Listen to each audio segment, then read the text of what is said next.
Today, we are going to explore one of the most fascinating and enjoyable areas of English literature, Shakespearean comedies. When we hear the word comedy, we often think of something simply funny. But in Shakespeare's works, comedy is much deeper. It is not just about laughter, it is about human relationships, love, confusion, identity, and ultimately harmony. In this presentation, we will understand what makes Shakespeare's comedies unique, how they are structured, what themes they explore, and why they are still important for us today, especially from a competitive exam point of view. Let us begin our journey into the world of Shakespearean comedy. Now let us begin with the author himself, William Shakespeare, one of the greatest writers in English literature. Shakespeare was born in 1564 and died in 1616.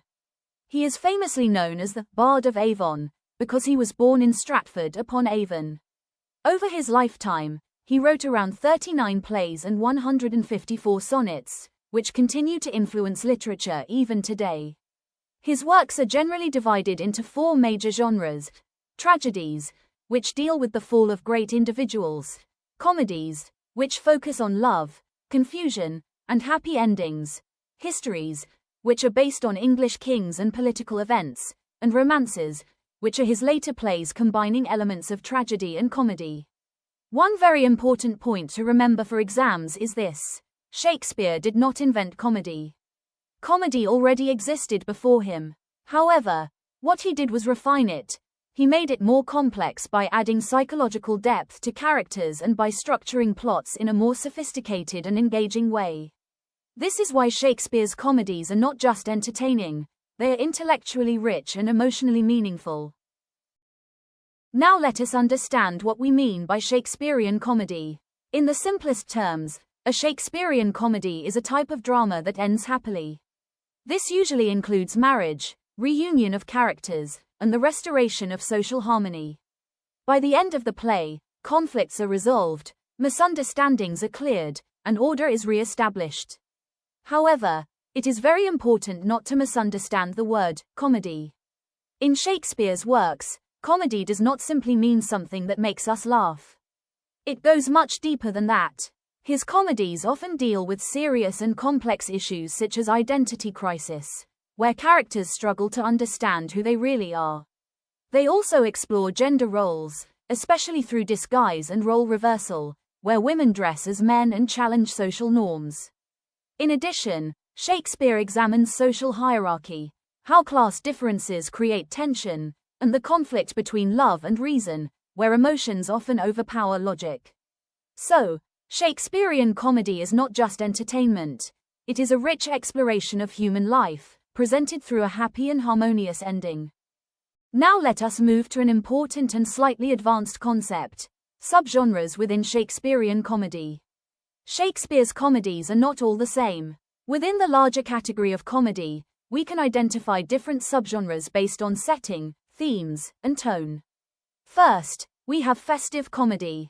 These plays are closely linked to seasonal celebrations and festivals, especially those that allowed freedom and disorder, like the Festival of Misrule. In such comedies, normal social rules are temporarily broken. There is joy, confusion, disguise, and role reversal, but finally, order is restored. A very important example is Twelfth Night, where identity confusion and celebration dominate the play. Next is pastoral comedy. In this type, the action usually moves away from the court or city into a rural or forest setting.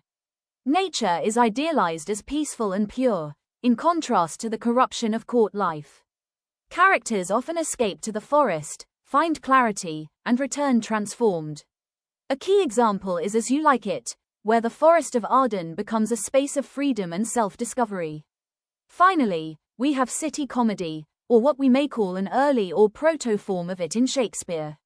These plays focus on urban life, trade, money, business, and social tensions within the city. They often include elements of satire, showing the complexities and moral challenges of city living. The Merchant of Venice is a strong example, where themes of commerce, law, and human relationships are deeply explored. Understanding these subgenres helps us see how diverse and layered Shakespeare's comedies really are. Now we move into a very advanced and highly important area for competitive exams: how Shakespeare uses time, reality, and language in his comedies. First, let us look at time structure. Shakespeare does not treat time in a simple, realistic way. Instead, he manipulates it. Sometimes, he uses compressed time, where many events happen very quickly, creating a sense of speed and urgency. At other times, he creates what we call suspended time, where the action feels dreamlike, almost outside normal reality. A perfect example is A Midsummer Night's Dream, where the events follow dream logic rather than strict realism. This leads us to the dream versus reality framework. In many comedies, dreams and magical elements blur the line between what is real and what is imagined. Characters fall in love irrationally, identities become fluid, and logic seems to disappear. But here is the critical insight: the dream is not just illusion.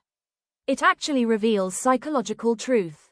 In other words, what happens in the dream world reflects the deeper desires and emotions of the characters. Finally, let us consider language level shift. Shakespeare carefully uses language to show social identity. Noble characters usually speak in blank verse, which is more structured and poetic. In contrast, lower-class characters often speak in prose, which is more natural and conversational. But when characters experience madness or disguise, their language begins to break down.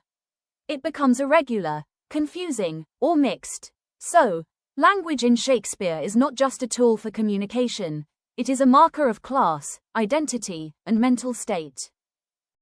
Now let us move to three highly important and high-value concepts for exams: metatheater, ethics of comedy, and the role of minor characters.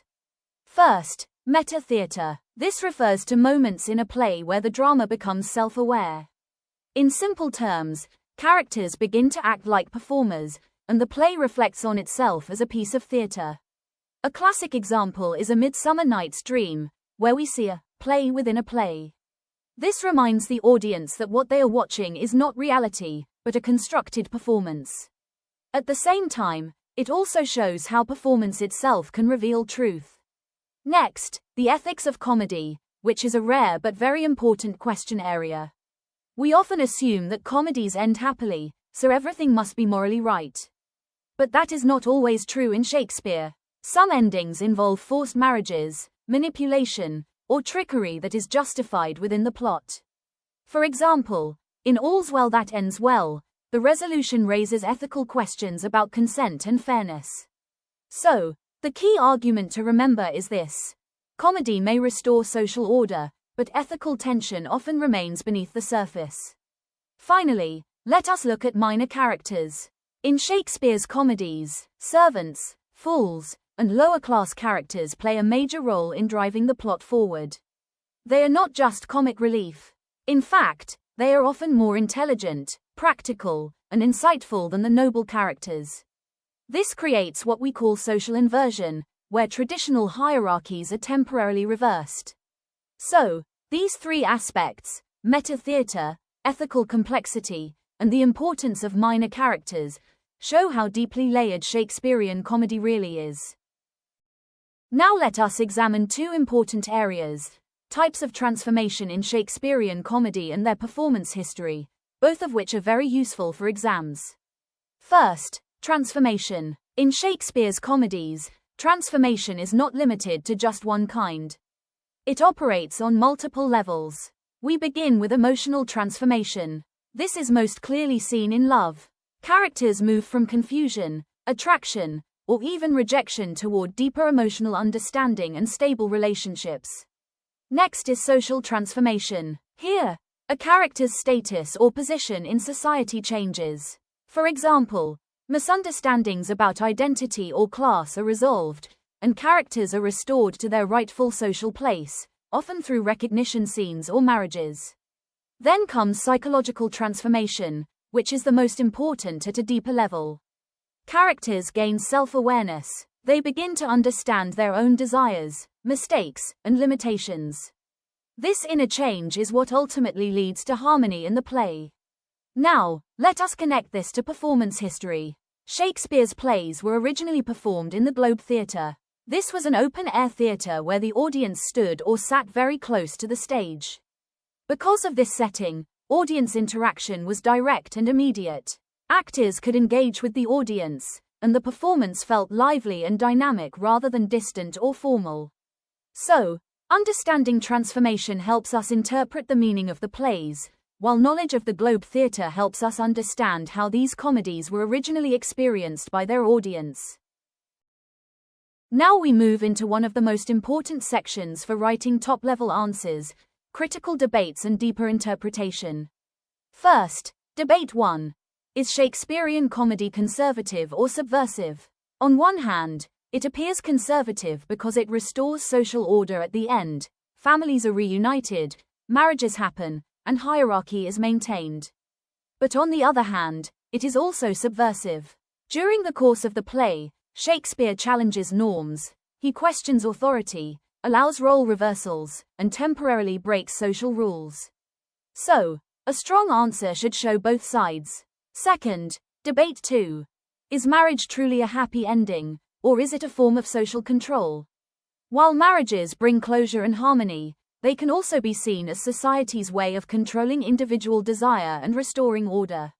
This dual interpretation is very important in exams.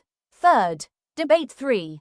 Are women empowered or restricted? Shakespeare gives women strong voices, intelligence, and agency, especially through disguise and wit. However, by the end, they often return to traditional roles. So again, the answer lies in balance. Now, the philosophical undercurrent. Shakespearean comedy suggests that human beings are imperfect, but these imperfections can be accepted and resolved. Unlike tragedy, which ends in complete downfall, comedy allows space for correction, forgiveness, and renewal. Finally, a rarely noticed but very important detail: blocking characters. These are characters who prevent love or create obstacles in the plot. They are often strict fathers or authority figures. Their role is crucial because they generate conflict, which is later resolved, leading to the final harmony. So, by understanding these debates and subtle elements, you can elevate your answers to a top-tier level in competitive exams. Now let us understand the core formula of Shakespearean comedy. This is a very important pattern that you must remember for exams. Almost all Shakespearean comedies follow a clear structural movement: disorder, confusion, transformation, and finally restoration. First comes disorder. At the beginning of the play, something is wrong. There may be problems in love, conflicts with authority figures, or social imbalance that disturbs normal life. Next is confusion. This is where the plot becomes complex and interesting. We see mistaken identities, disguises, misunderstandings, and sometimes even magical interference. This stage creates tension and dramatic interest. Then comes transformation. Characters begin to change. They gain self-awareness, understand their emotions, and correct their mistakes. This inner development is crucial for the resolution.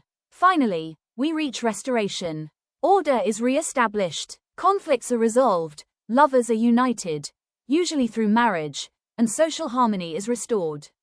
So, if you remember this simple pattern: disorder, confusion, transformation, restoration, you can easily analyze and explain almost any Shakespearean comedy.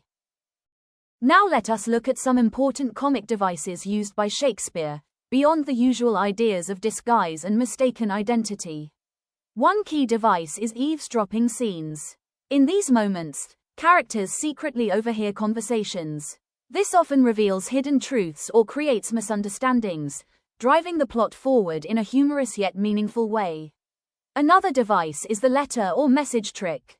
Here, fake or misleading letters are used to manipulate characters. These letters create confusion, alter relationships, and push characters toward realization. This technique is especially important in developing the theme of appearance versus reality.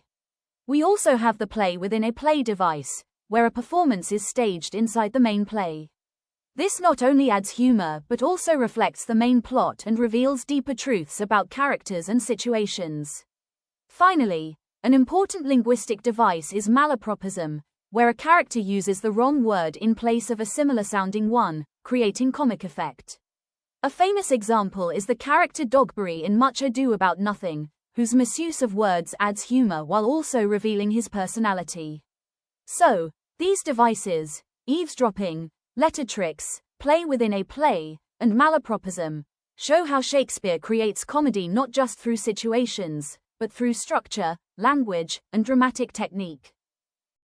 Now let us move into a deeper layer, the psychological dimension of Shakespeare's comedies.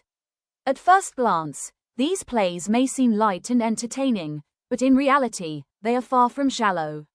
Shakespeare presents love not as something simple or purely joyful, but as a powerful and often irrational force. Characters fall in love suddenly, make impulsive decisions, and behave in ways that do not always follow logic. However, this irrationality is not meaningless. Love becomes a transformative force. It pushes characters to confront their own emotions, question their assumptions, and ultimately change from within. This brings us to a very important point. In Shakespearean comedy, characters do not just experience external resolution, such as marriage or reunion. They undergo inner change. They gain self-awareness, emotional maturity, and a deeper understanding of themselves and others. This psychological depth has been strongly emphasized by critics like Harold Bloom, who highlights that Shakespeare's true brilliance lies in his ability to represent the inner life of human beings. So, Shakespearean comedy is not just about what happens on the surface, it is about the transformation of the human mind and heart. Now let us challenge a common assumption, that Shakespeare's comedies are always light and purely happy. In reality, many of his comedies contain dark and serious elements beneath the surface. These elements introduce moral, social, and emotional complexity. For example, in The Merchant of Venice, we encounter the issue of anti-Semitism. The treatment of Shylock raises uncomfortable questions about prejudice, justice, and human dignity. Even though the play ends in a form of resolution, the ethical tension does not fully disappear. Similarly, in Measure for Measure, Shakespeare explores the conflict between justice and morality. The actions of authority figures and the treatment of individuals create a morally ambiguous situation that is far from simple or purely comic. This leads to an important exam point. If you are asked, are Shakespeare's comedies truly comic? The best answer is, not entirely. While they end with order and harmony, they often contain serious, even disturbing elements that complicate the idea of a happy ending. So, Shakespearean comedy must be understood as a blend of light and dark, where laughter and seriousness exist together. Now let us examine three interconnected aspects: authority and power, modern critical readings, and the role of music and performance. First, the role of authority and power. In Shakespearean comedies, figures like fathers, dukes, and kings often control important decisions, especially marriage. They represent social order and tradition. However, the younger generation, lovers and youth, challenge this authority. They seek freedom in choosing their partners and shaping their own lives.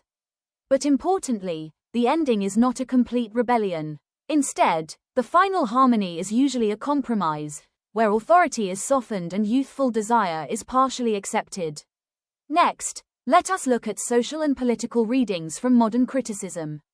From a feminist perspective, women in these comedies gain agency, especially through disguise. By dressing as men, they move freely, speak boldly, and influence events. From a Marxist perspective, we see class mobility. Servants and lower-class characters often become central to the plot and even control its direction. From the viewpoint of New Historicism, these plays reflect the social tensions of the Elizabethan period, including hierarchy, gender roles, and power structures. Finally, music, masks, and performance. Songs in Shakespeare are not just decorative additions. They actively contribute to the theme and mood of the play, often reflecting emotional or philosophical ideas. Additionally, Shakespeare's comedies are influenced by court entertainment forms like masques, which included music, dance, and spectacle. This shows that comedy is not only literary but also deeply performative. So, By combining authority, critical theory, and performance elements, we get a fuller and more modern understanding of Shakespearean comedy.